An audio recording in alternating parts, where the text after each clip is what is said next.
Quand tu fais plein de festivals, tu vois souvent les mêmes personnes, c'est les mêmes gens qui tournent. Donc ce qui change énormément, c'est le lieu et là où tu te fais. Bon, là, en l'occurrence, nous, être ici, c'est plutôt agréable, quoi. Et donc, de la même manière, je suppose que voir le live, là, juste devant la cathédrale, c'est vraiment agréable. Donc, le lieu compte énormément. Et là, j'ai vu que ça change. On n'était pas là avant, mais qu'il y avait un truc à l'opéra, ça, c'est vraiment important de bouger, quoi. Le cadre est un peu spécial. J'aime bien jouer dans des endroits un peu atypiques et là je suis servi, quoi. On peut pas rêver mieux comme scénographie, quoi. Une cathédrale derrière, ça c'est cool. J'aimerais bien l'emmener avec moi sur chaque concert si c'est possible, la cathédrale. C'est un festival qui existe depuis un certain nombre d'années.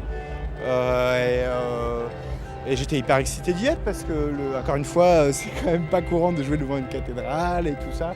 En plein air, j'adore ça. Ça sort un petit peu des clubs où j'ai l'habitude de jouer en général. Et donc j'étais très content de pouvoir jouer là et ça s'est bien passé, donc c'est parfait.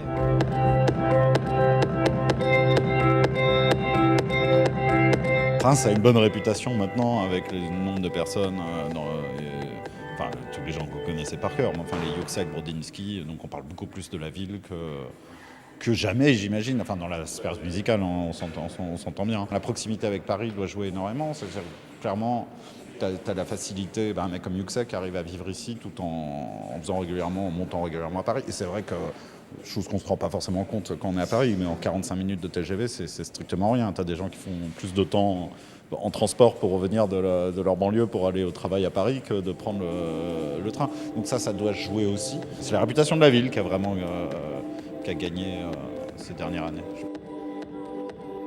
Invest in Reims.